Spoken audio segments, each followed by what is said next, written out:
If we shadows have offended, they but this, and all is mended, that you have but slumbered here, while these visions did appear.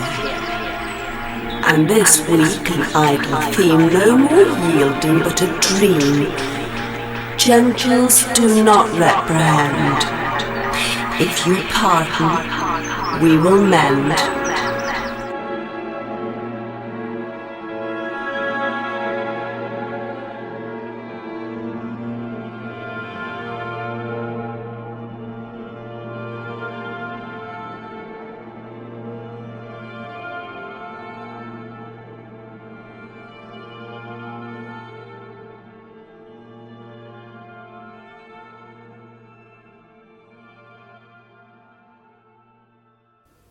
Greetings, and this is Byrne Power coming to you from Tbilisi, Georgia.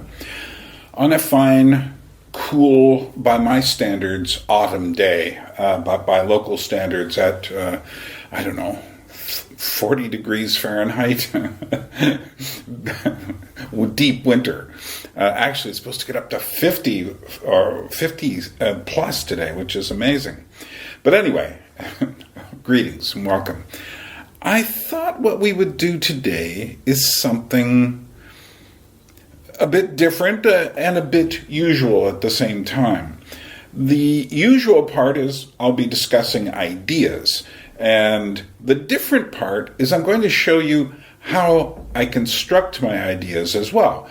And maybe this will be helpful to you on some level to understand your own ideas and how to assemble them, while at the same time showing you this interesting concept that I've been playing with.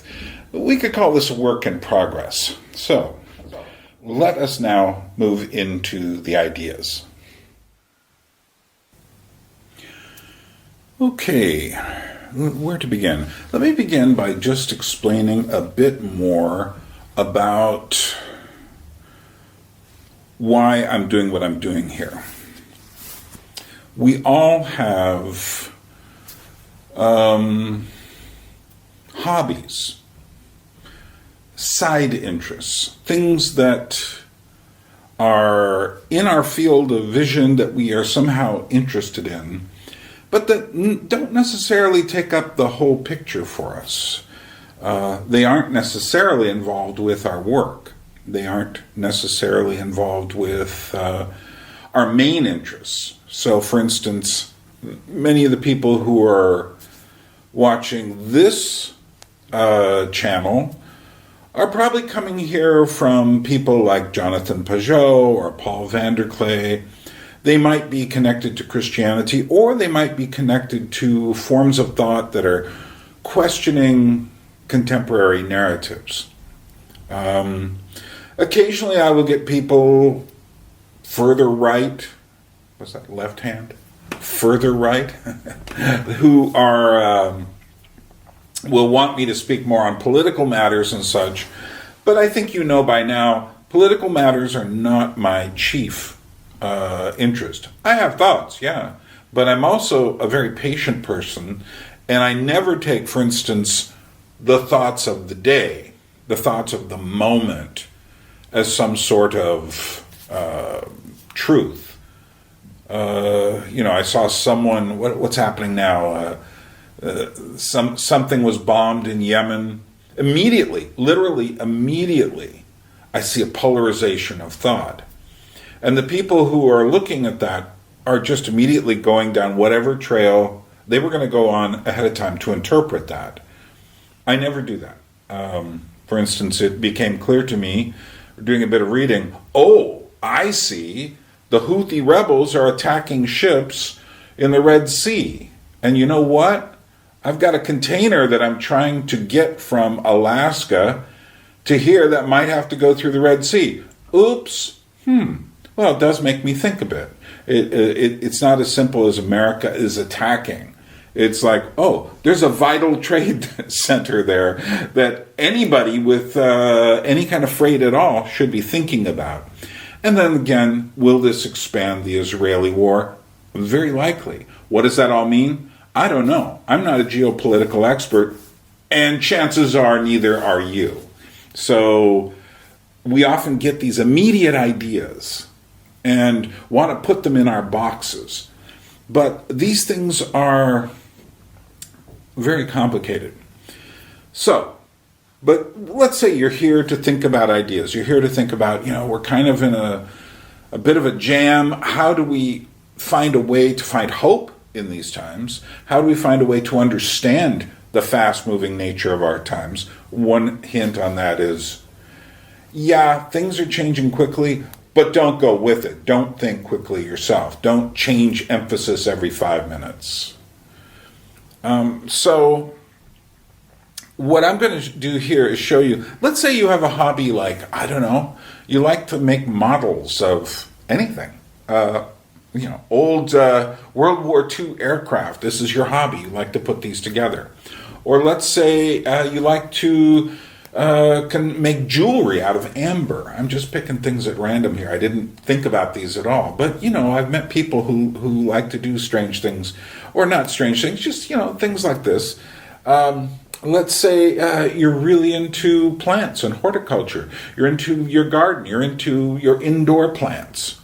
Let's say you like painting or art. Let's say you collect baseball cards. Strange hobby, but nevertheless, it's not so much strange as just talk about a micro focus on a subject. And if I had my library here, which you could help me with by contributing below, hint, I would pull out the Owen Barfield book with the quote. And I know exactly what the book looks like, but I keep looking for the quote online and can't find it. Where Owen Barfield says, if you start studying any subject in depth, key word there, you will eventually discover what's behind every subject. That is to say, everything opens doors to something else. So even baseball. I would say if you keep studying baseball cards, well, you are obviously interested in baseball. And then if you keep studying what is baseball, you'll come to another picture. What are games? And if you start opening up what are games, you might eventually come to something like game theory. Or you could lead into a history of games and how people, or what's the relationship between games and war? And why do people fight wars? And why do we watch these ritualized wars in games like football or even baseball? There's the great George Carlin take on the difference between football and baseball. But you see where I'm going. This little thing opens up door after door after door after door because everything does. And once you get that, you'll be able to study anything and say, wow, this just opens up and opens up. And maybe it can help us understand where we are now. So, with that in mind, we are going to look at us. I'm going to show you how I came upon this kind of, what should we say? A certain idea came to me as a result of some of the reading I've been doing in the last year and a half or so. And this is why I'm not waiting for my library to get here. To get books here, because my brain didn't stop because my library isn't here. So I have to keep feeding it to keep it working. There's a hint for those of you who are worried about your, what should we say, mental cognition as you get older. You got to keep feeding it. And surfing on the web or surfing on the screen is not a way to feed it, unless you are constructing things with your feeding. But just surfing does nothing. Just, absorbing. It's just like, remote. You're going, you're dying that way. You don't want to die. You want to live, I assume. Why would you be watching this channel if you didn't? I was invited tomorrow to my friend Lasha, who is a philosopher. He has a degree, a doctorate or so, maybe 2, in studies of the philosopher Heidegger. We love to get together. He's a great guy, And he comes over once every couple of weeks or so, and we discuss ideas. Don't you wish you had someone that you could do that with? Well, this is Georgia. This is part of why I'm here. So anyway, he invited me to a supra. Now, there are different kinds of supras. What a supra is a kind of ritualized Georgian meal. But what this one will be is, this will be done in a restaurant as opposed to someone's house. Probably won't have a lot of singing or anything. But there will be toasts, and since he is a philosopher, he is specifically inviting people to discuss ideas. And when I told him, hey, I had been working on this idea that's been kind of coming to me, he said, bring it. So who knows? It might be a central discussion topic. Now, this isn't all I read in the last year, or this wasn't the only subject, what I'm about to show you, but it has certainly been one of the mainstreams I've been following. And as those of you who are regulars on this channel know, I have been researching puppetry for quite a while. My main areas of expertise are music and film, and yes, I've been reading about those quite a bit, and watching YouTube videos on the subject, and thinking about it, and most importantly, listening to music, going to musical concerts, things like that.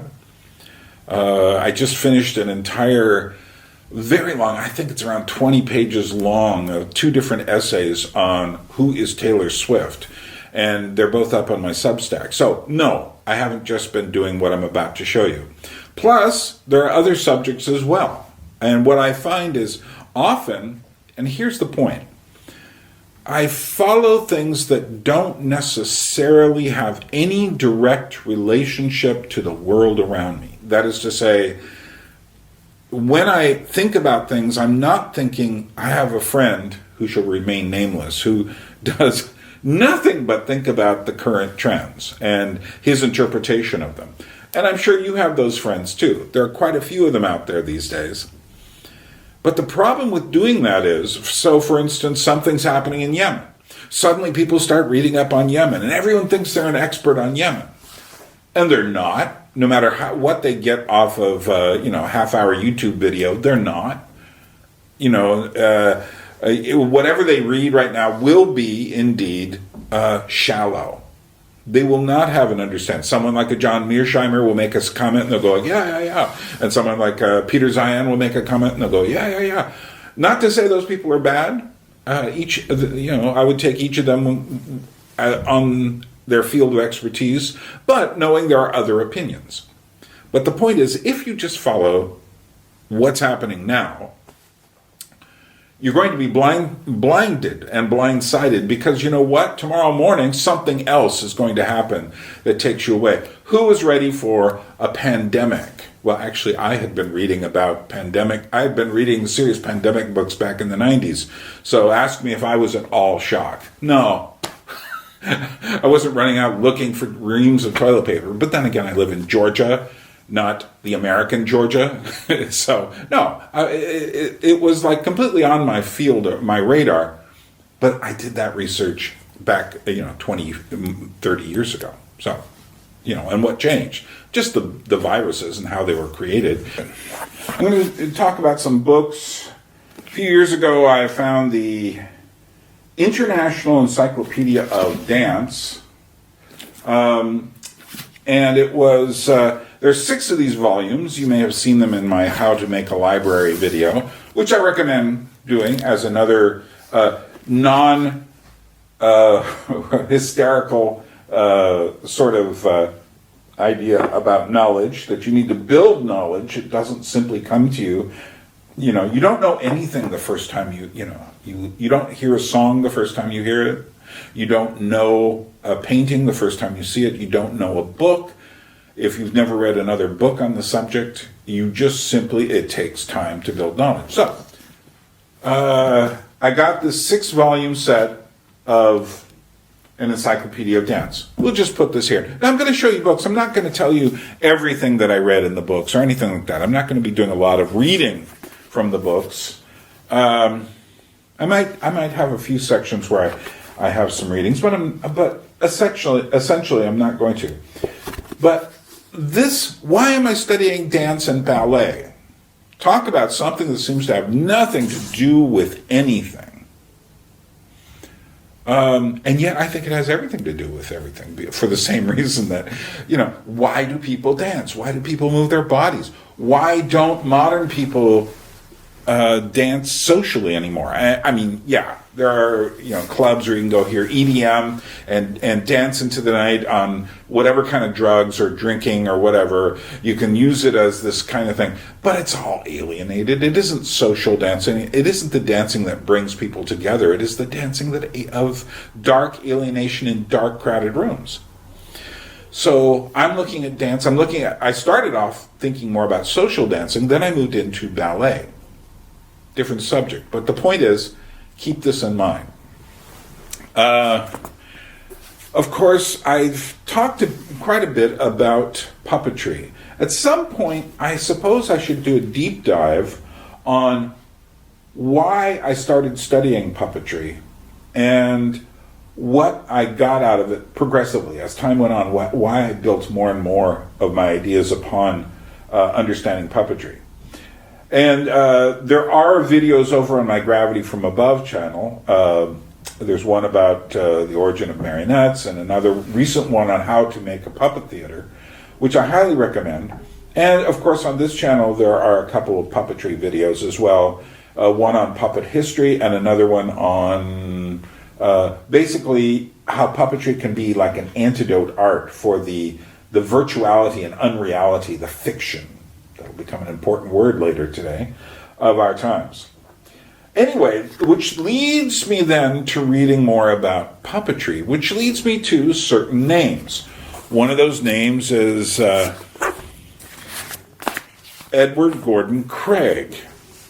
And Edward Gordon Craig, I actually knew about his mother before I knew about him. And his mother was Ellen Terry, who was the most important stage actress of the 19th century. And I have a vinyl record of a woman reminiscing about knowing her, an older woman about 1950, reminiscing about knowing Ellen Terry in the 19th century and her importance. Now, I listened to that much in the way I do many things. It's like, okay, I found this interesting. I collect spoken word records, so why not listen to someone talking about the English theater? Sounds interesting.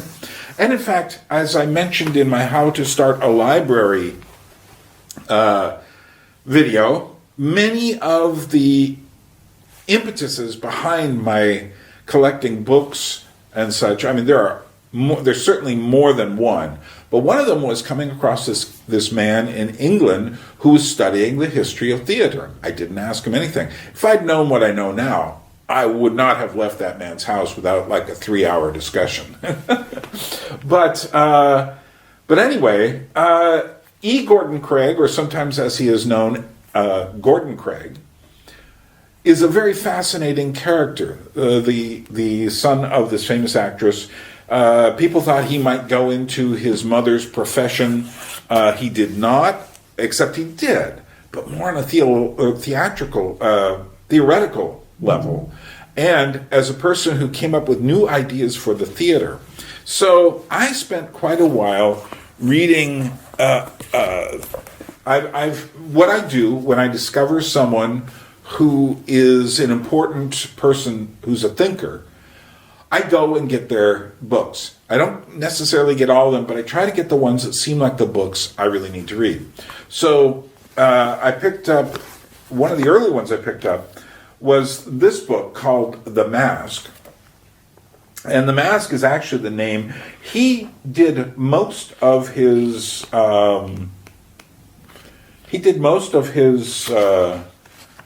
theorizing about theater in this magazine he made at the beginning of the 20th century. And it ran for, 10, 20 years, something in there.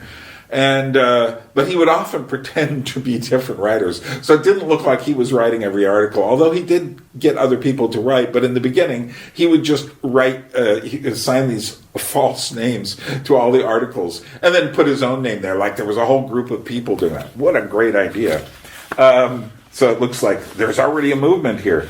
But he discusses in his magazine many different things. And this is a book that discusses his magazine, which then led me to another book. This one's called Craig on Movement and Dance, which this and, so there's this book, which I've taken the covers off of these, and I don't feel like going and hunting them down for you.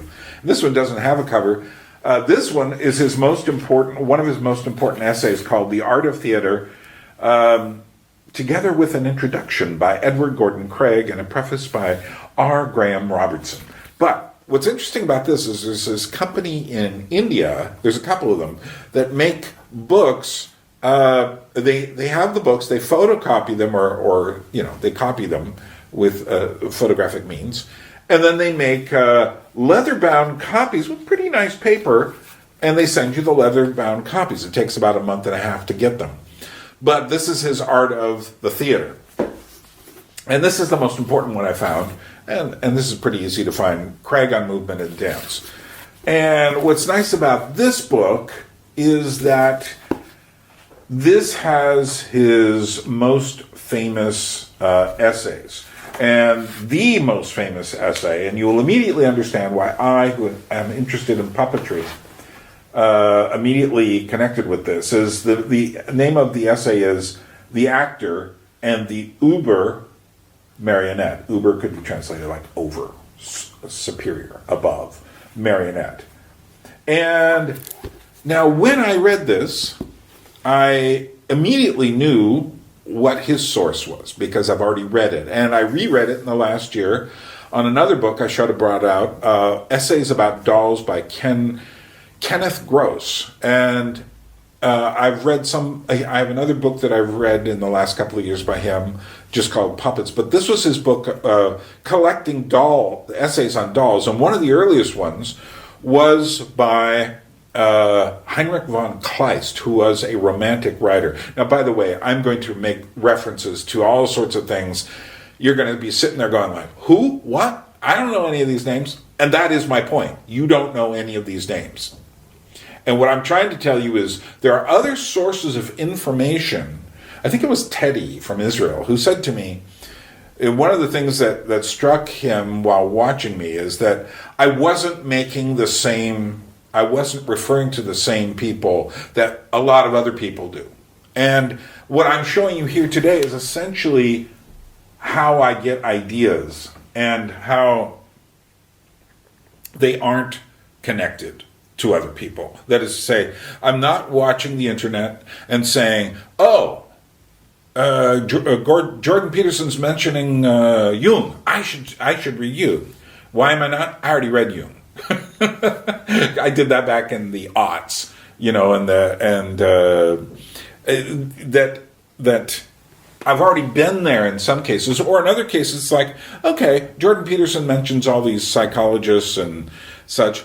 I don't need to read them all. I'm listening to him. That's fine, because I've got other interests. He's an expert on that. Guess what? I kind of know this stuff. And this stuff may strike you as extremely obscure. But what I'm trying to show you is that sometimes very important ideas come from sources you had no idea. That book about plants, for instance, did you know that the great German writer Goethe, spelled Goethe in English, has very interesting books on plants, as does, and I just read this in the last year, Maurice Maeterlinck, who's a symbolist, writer, and playwright. Just to show you I'm just completely out of my mind here. But he's also got these other essays in here. The Artist of the Theater of the Future, Motion being the preface to the portfolio of etchings, a note on marionettes, and then he's got weird words. I don't know, did he make this up? Animadversions on dancers. And then it goes on. Then he's got a whole section here on his thoughts on dance, and another section of his thoughts on ethnic dance, on modern dance. He not only was very interested in modern dance, he was in fact, shall we say, very closely related, if you know what I mean. to Isadora Duncan, who is the American dancer who essentially inspired everything that we now put under the category of modern dance. So what he's doing, and do you see what's happening here? There's a weird overlap here between dance, theater, puppetry, and other things. So let's just put these in our minds. In a nutshell, as I understand Gordon Craig's ideas about the actor or uber marionette, and he was reacting to the way Victorian actors presented themselves on the stage. Often the actor was so central that people would just be coming to see the actor, and he wanted them to see the play, to be involved in the theatrical situation. And this late 19th century, early 20th century was a great time of change culturally, and nowhere more so than in the theater. And it was during this period that people like Gordon Craig said, essentially, we need to go back to masks, and we need to turn the actor into something more like a puppet. And he was referring to something else called the commedia dell'arte, which was a form of theater which had stock characters. For those of you who don't understand what a stock character is a character who's always the same. They wear the same clothes and whatever. So there are many puppets like Punch or Guignol in France, or Kasparek in the Czech Republic, Petrushka in Russia. But in the Commedia dell'arte, there was Pulcinella, of whom Punch is named after, who was this weird character with a hump on his back and wore a black mask. Then there was Il Dottore, the doctor. There was Brighella. There was Harlequin was an important one. And Harlequin, you may have noticed there was a Batman-related character, Harley Quinn, who wears kind of a Joker's outfit, or what we now consider a Joker's outfit, and a mask. There was, I could go on and on. And there are other stock characters. We would see stock characters in cartoons. So Mickey Mouse is always a stock character. There are Mickey Mouses, in the sense that every time you see Mickey Mouse is Mickey Mouse. Or Bugs Bunny, or Donald Duck, or Daffy Duck, or Elmer Fudd. All these cartoon characters, Mighty Mouse, the Power Rangers, the Transformers. They're all stock characters. You expect them to be the same. They're not at all real characters. They're stock characters. So one of the other things I've been reading about was last year, or should I say 2022, I read this book by a philosopher, Giorgio Agamben from Italy. Now, what's interesting about him is I had his book on my shelf, and my friend Lasha came up and said, "Oh, you have a book by Giorgio Agamben." So he knew of him from the philosophical realm. But what this book is called is Pulcinella. And this book is a book that deals with particularly the paintings of the stock character Pulcinella, who has this white costume, kind of a weird hat. Let me see if I can get a better image of him here. Okay, let me show you this etching, this drawing here. So, and maybe I'll just show you some of the pictures. But these were paintings by, it was Tiepolo, I think it was the younger one. And the father and so they're like, Giovanni and somebody else. But he goes in there and talks about the philosophical nature of this stock character, who also then goes into puppetry. You can see why my interests connect. But at this point, he's talking about folk theater from the late 16th, early 17th century.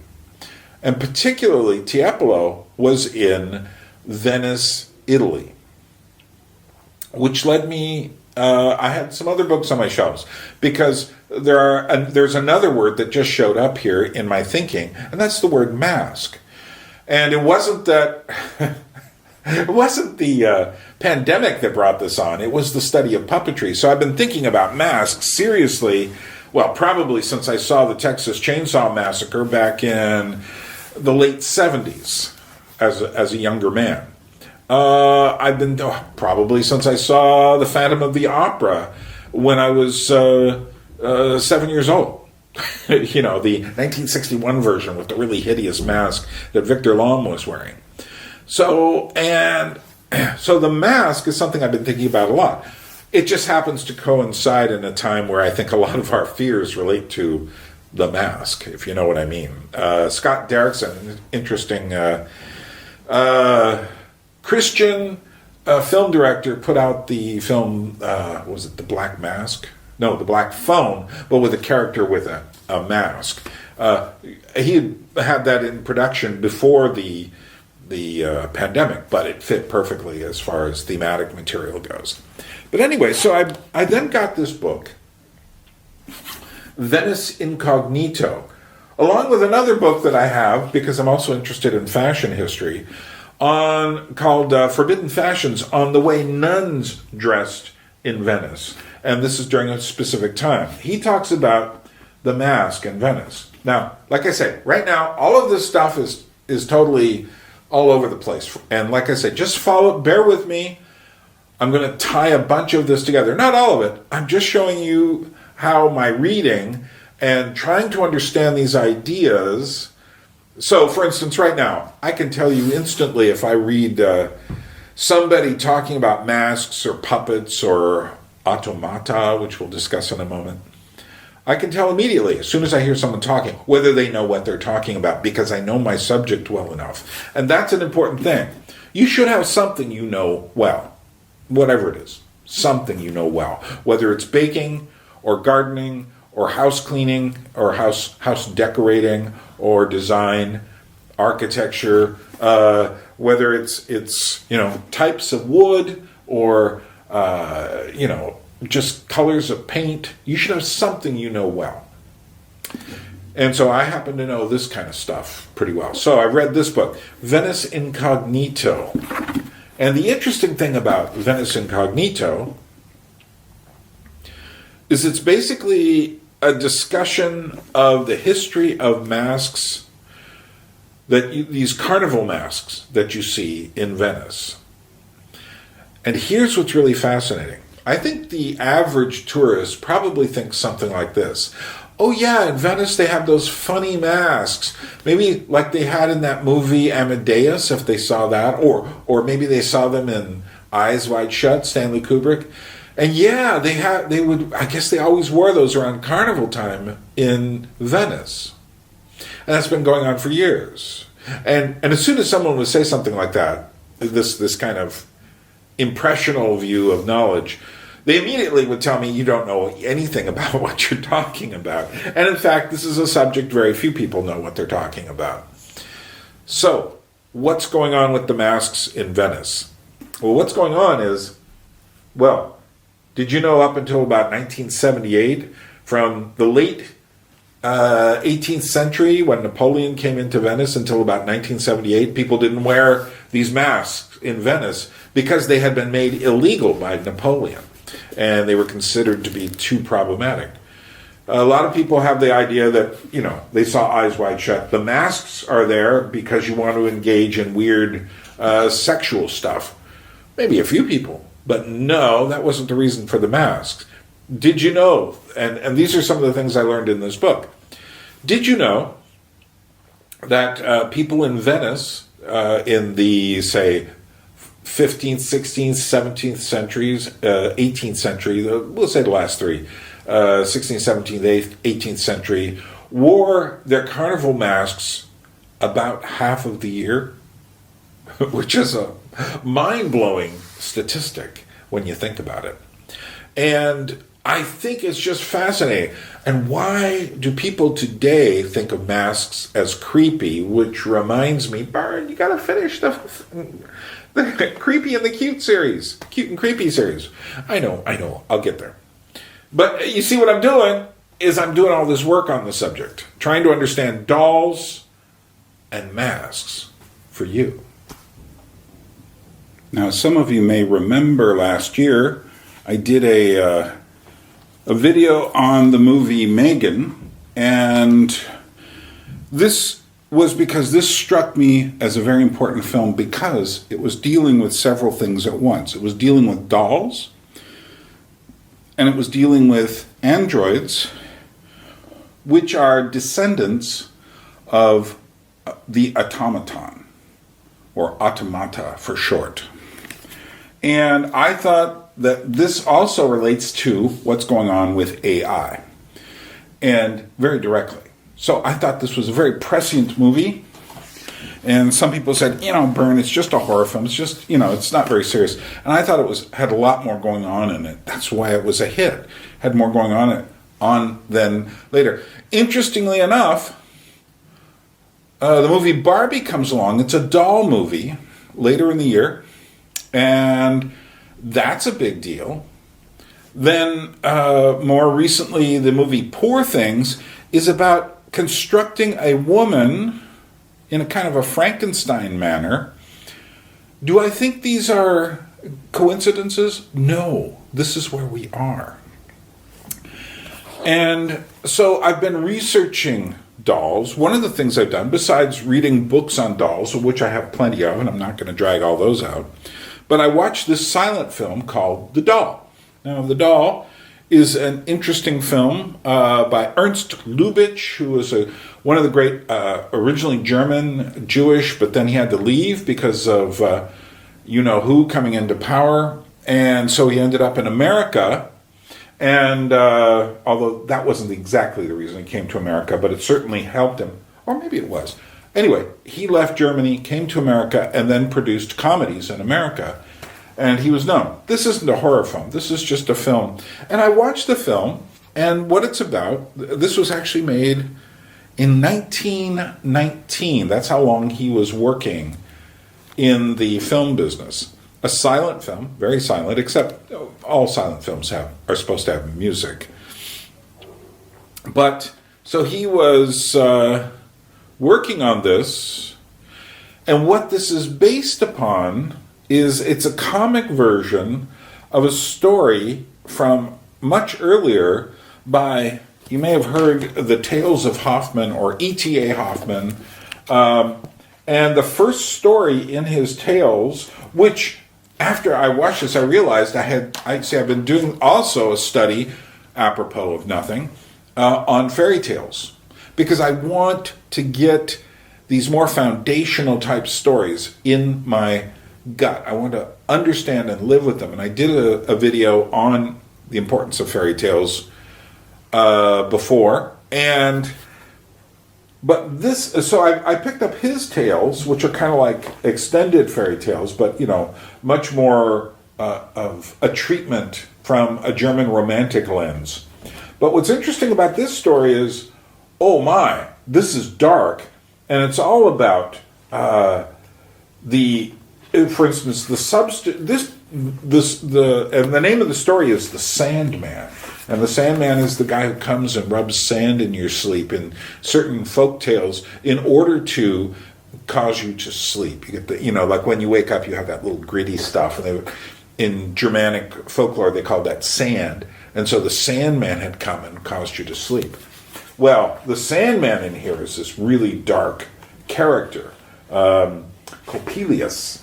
And he ends up inventing a doll, but really an automaton. And this story comes from that milieu of the late 18th century when automata were quite the thing. And so during this period, you have people like Pierre-Jacques Droz. Like I said, some of these names are going to just slide over you. Trust me, there's a character with this name who has a museum in Neuchâtel in Switzerland who made people like him, and later, who was it? Robert Houdin, who was quite an important magician in France in the 19th century, made these incredible automata. The automaton, but in here he makes one that can convince someone that they are a real person. And it's all about a man falling in love with an automaton, which suddenly brings this to mind and brings AI to mind, don't it? Suddenly, do you see where I'm getting here? There is a place where the automaton, the puppet, the doll, the mask, because these creatures are actually masked. There's a way in which you don't read their emotions.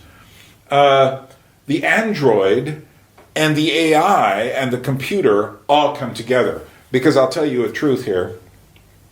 If you understand the automaton and you look at the back of them, they have what's called a barrel and pin mechanism, which is this little rotating thing, the barrel, and a pin reads it. And so you wind it up and it reads it. And it has all these little instructions. And for instance, it's like a clock, and it hits a certain point, and the bell will ring, or it hits a certain point, and movements are made. And yes, these are the origins of the computer as well. So, do you see? This isn't just like some Byrne's weird little fixation on homunculi, you know. Okay, so, and then back to the. To dance, guess what? One of the most famous dances is called Coppelia. Does the name sound familiar? And it's about the same story from. It's the same story from. It's the dance, the dancer, the automaton from Hoffman. And then the Tales of Hoffman were made in the late 1940s, early 1950s by Michael Powell. It was a fascinating director, directed The Red Shoes, which is the ballet movie. And guess what? Guess what's on my shelf back here? The Tales of Hoffman. And I'd already watched it. So I'd already bought The Tales of Hoffman. I hadn't read it yet, but I immediately went back and read that. Suddenly I'm putting it all together. And by the way, the dance sequence from the Tales of Hoffman, the Coppelia section in that movie, just incredible. And again, filled with all these overtones of the real and the non-real. And maybe I'll show you a moment of it here. What do you say? You interested? Let's do it.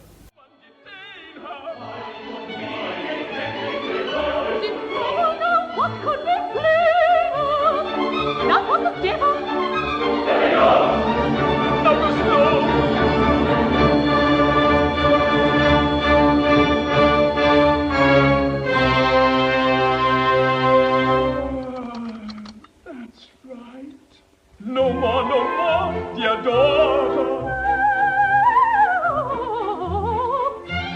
You've had enough today. No more, dear daughter. Go and escort her back where you know. So, then, so.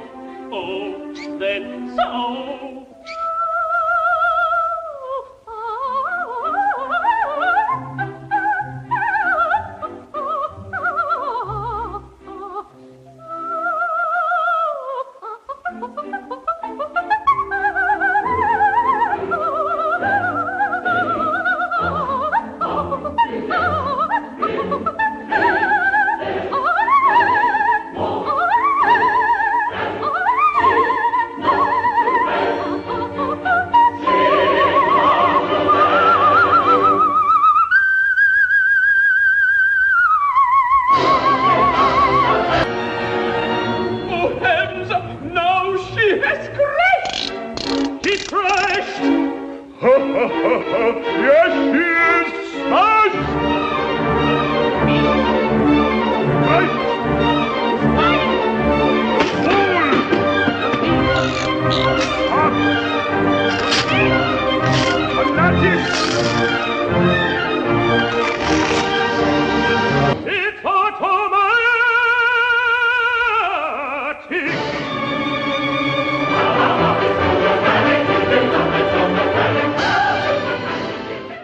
So there you are. Tales of Hoffman. Now, another in my series, I know who to study. I've been studying puppetry and dolls and all this for long enough to know who's got the ideas, who's been thinking about these things, where the actual philosophical ideas are located. And there are people who've written about theater. I've read Antonin Artaud in France. I've read, not all of, but a certain amount of Brecht, enough to be familiar with his ideas. I have read, as I mentioned before, Heinrich von Kleist's essay on the marionettes. And I have read more recent people. I ended up having a 2-day discussion with the historian of puppetry a couple of years before he passed away, and I recorded these. These discussions are on my Gravity from Above channel with Henryk Yurkowski. If you really get into puppetry, you'll know, like I do, that, or dolls, or robots, that essentially it all goes back to certain ideas. Well, then I found this book on my shelf because I knew that Tadeusz Kantor, a Polish artist first, then playwright and theater director, who also spent time with my friends in Charleville-Mézières in the last years of his life. He was teaching there. I knew he had ideas. I've watched a video about him. I know about his play The Dead Class, in which all of the actors carry around life-size, he calls them mannequins, we could call them dummies, of themselves, and they take them to this old-fashioned school. But recently, now, this book is really strangely, let me show you some of the pages here. They are very strangely organized, often just in these kind of rambling sections of notes and things like that. And there's a lot of nice photos and such. And he would use certain words like emballage, which means packaging. But he would have certain very precise meanings about this. Now, what I'm going to do for you here is I'm going to go and I'm going to summarize, for instance, he's got an essay here from 1975 called The Theater of Death, which isn't some horror theater, but it is a marionette theater. And so he starts with, and this I read just like about a month ago. I started suddenly realizing, oops, and actually since a lot of these really right after Christmas, so very recently. So he talks about, he has notes here, he says, Craig's postulate to bring back the marionette, eliminate the live actor, man, a creature of nature, who is a foreign intrusion into the abstract structure of a work of art. So his interpretation of Craig's idea of the uber marionette is that the point that Craig was making was that the way our theater has become, and this was particularly true of late 19th century theater, but then again I think it's pretty true now too. For instance, people go to see the actor. The actor would play to the crowd. And so the actor seemed to be getting in the way of the actual theater. He then says, in Craig's version, man, the actor, ousts the marionette and takes its place, thereby causing the demise of the theater. So what he's saying is that the human being, the actor, has taken the place in their individuality of the stock character, the masked character, the character who was usually on the stage.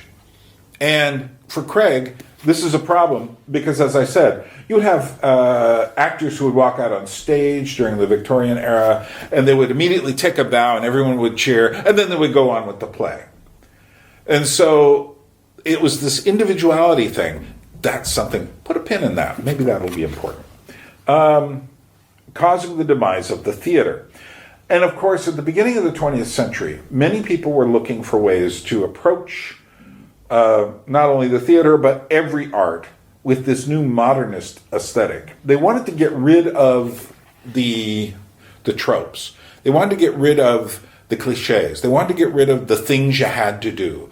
They wanted more, characteristically, they wanted more individual expression by getting rid of the thing that would get in the way, which was this human character. In other words, so I've written a play, and this guy interrupts it to be himself. So it's a conflict of selves. Very, very fascinating. Anyway, he then says, from the romantic mysticism of mannequins, and mannequins or puppets or dolls can all be used interchangeably in his word, and the artificial creations of man in the 19th century to the rationalism of 20th century man and abstract thought. So now what he's saying is, so we got rid of the actor, in a sense. In modernism, there was a type of play in Russia, or type of artistic movement in Russia called constructivism, which was more, in a sense, following Gordon Craig's ideas, but not actually getting at the heart of them. And so, of course, there are all these debates about what they mean. So what happens is that the mechanisms start to take over. And you can see this in all the fields of art, that people became so interested in getting rid of, for instance, in stories, in art, getting rid of the narrative qualities, getting rid of the story element, and replacing it just with the thing itself.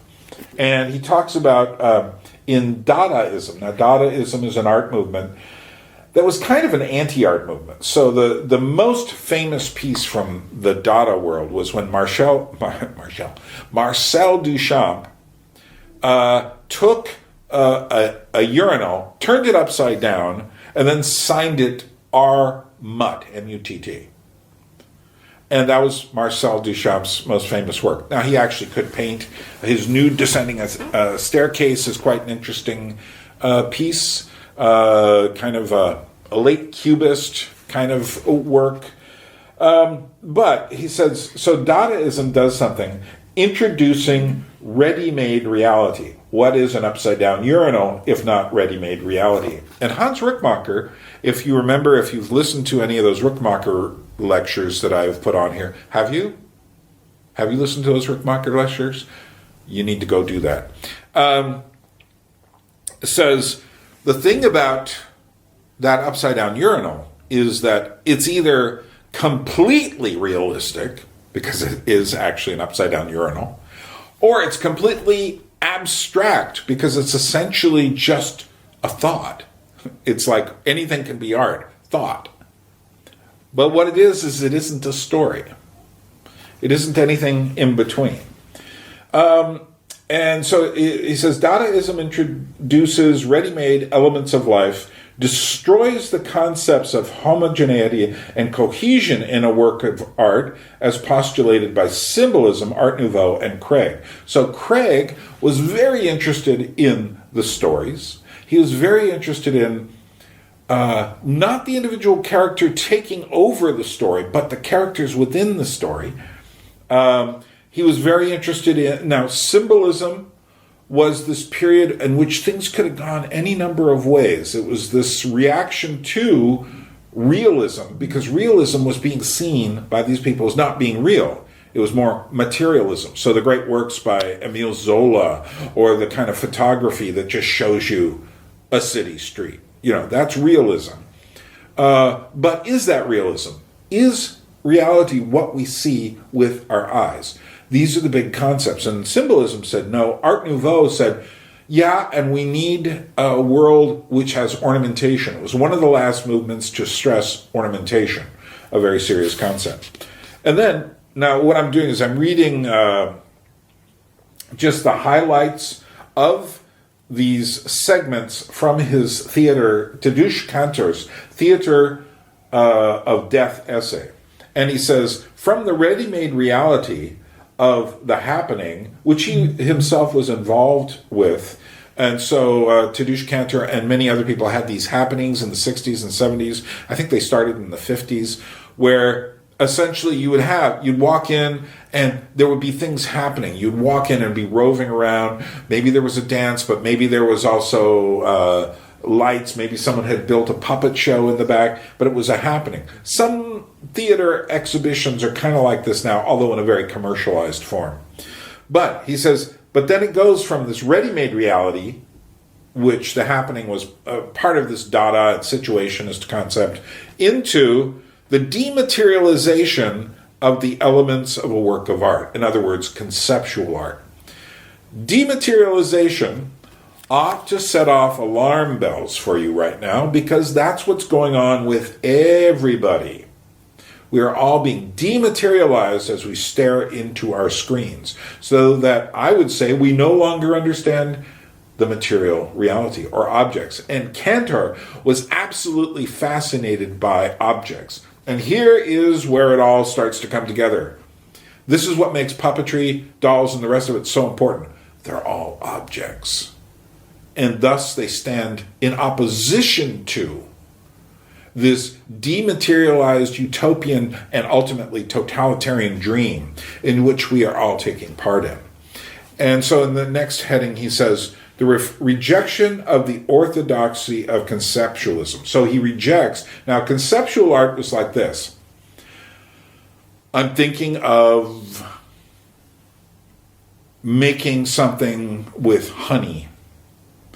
So I'm going to build honey. In fact, I'm not going to build it. I'm going to have the bees build it, and we're going to make an entrance to the outside world and have them build it. I've actually seen this work in New York, where the bees build a work of art. But in fact, we don't even have to do that. That's conceptual, just coming up with that idea. But here's the ultimate conceptual art. We're just going to write on the side of a wall, bees building a work of art. And that's the ultimate conceptual art, just having thought of the idea, coming up with the concept. And yes, read Tom Wolfe's The Painted Word, if you want to follow that line of thinking out.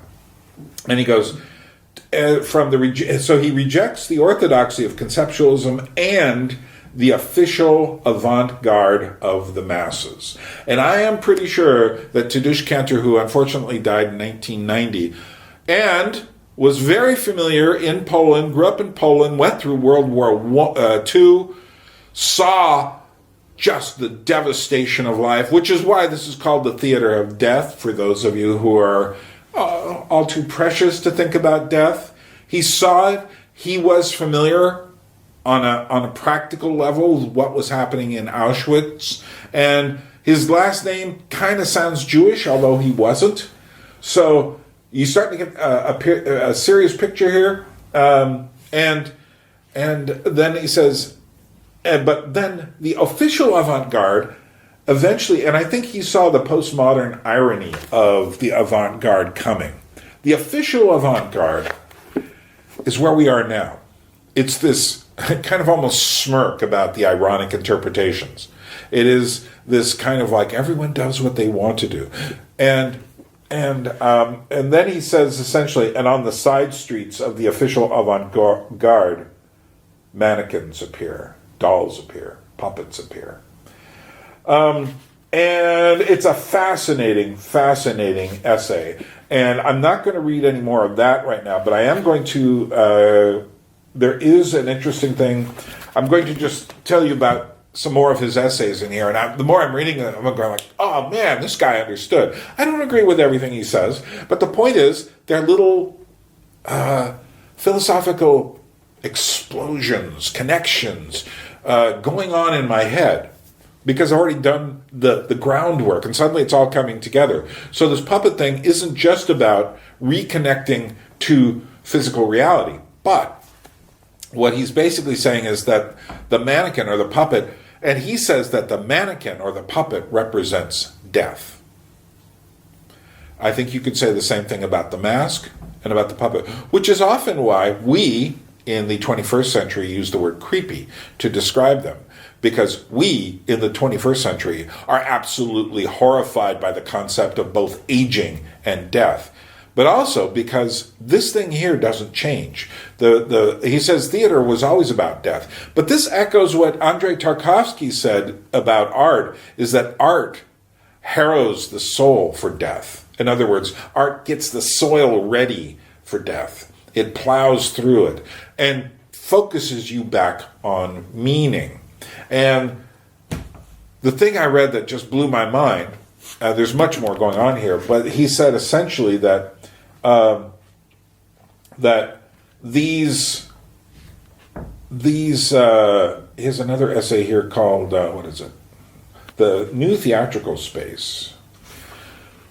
And in it, he talks about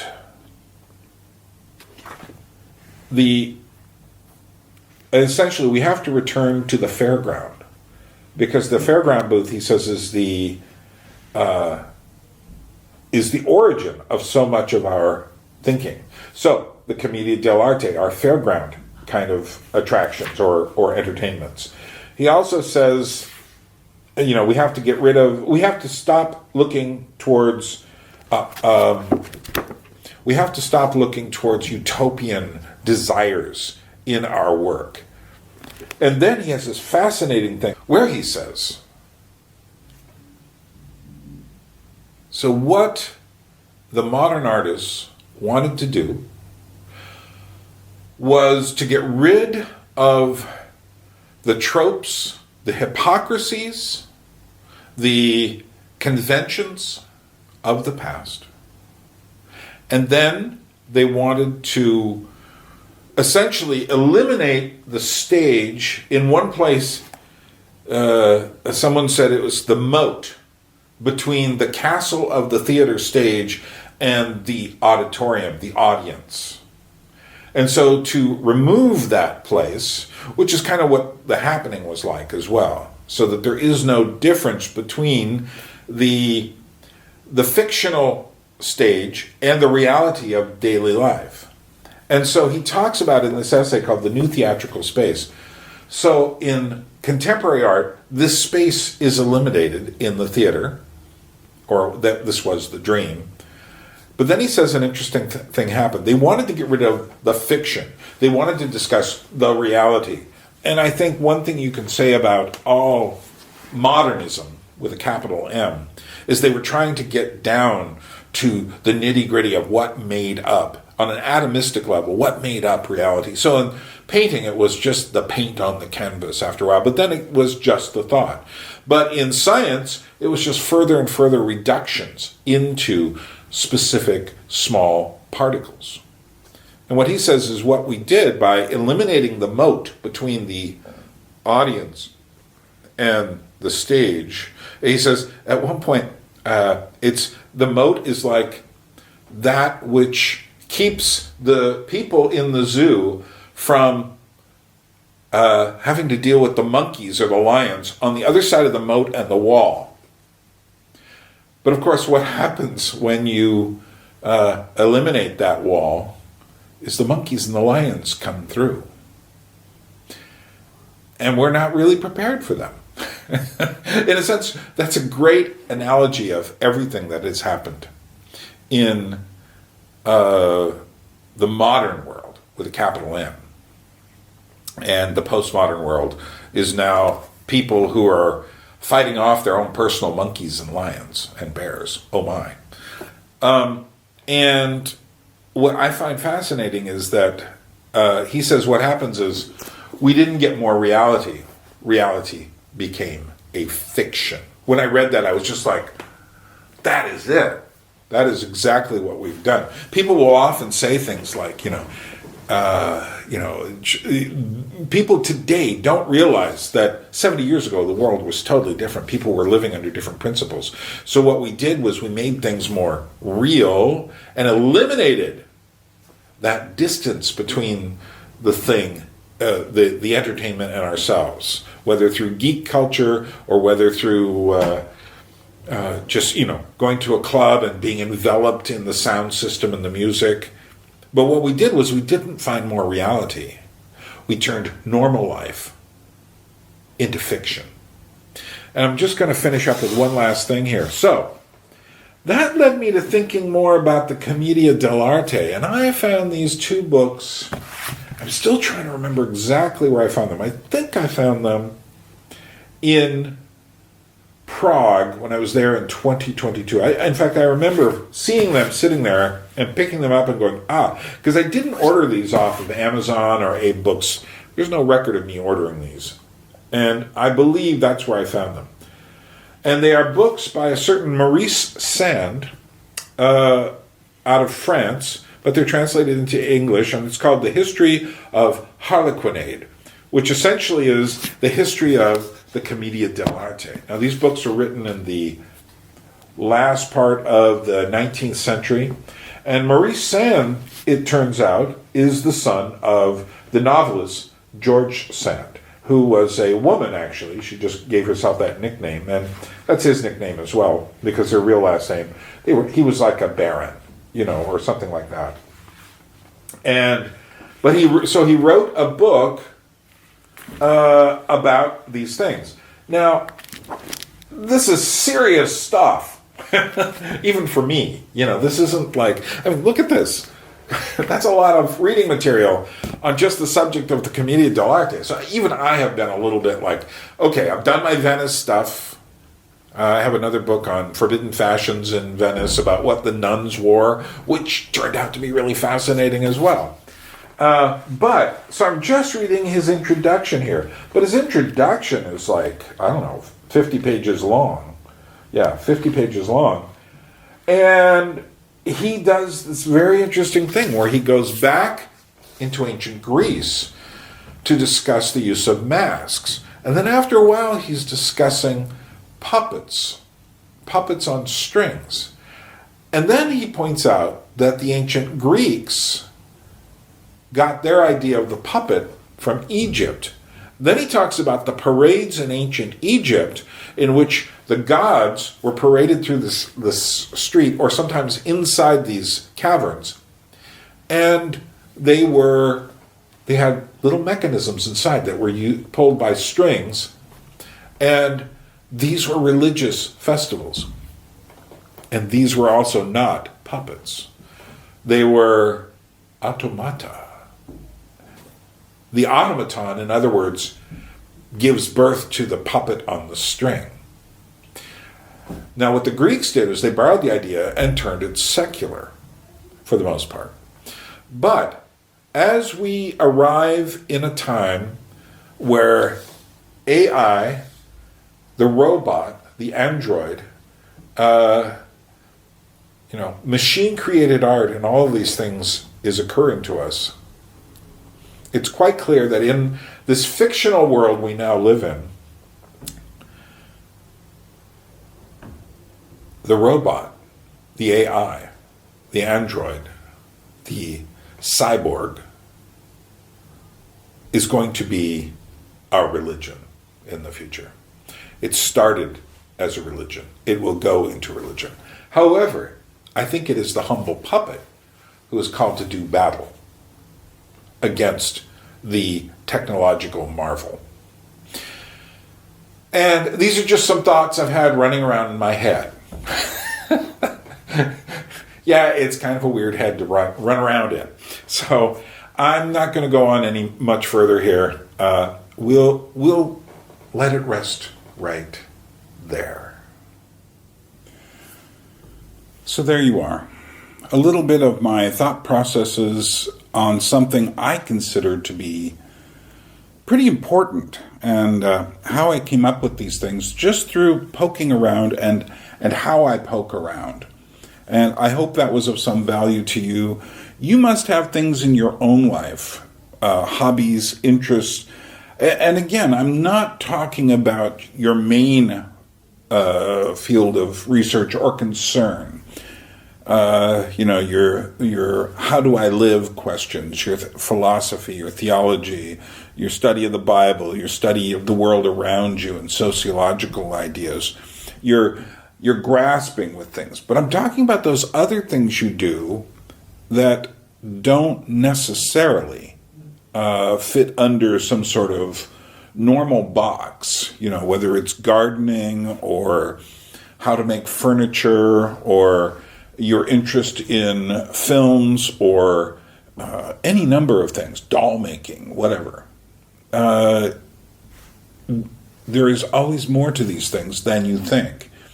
And often these other things, like working in a garden and thinking about weeds or pests are very fruitful forms of thought, just as much as anything I've done here.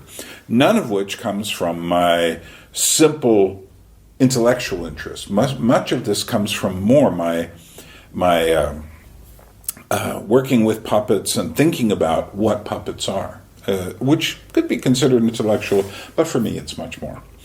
Anyway, from Tbilisi, Georgia, this is Byrne reminding you, if you appreciate this channel, do help spread it.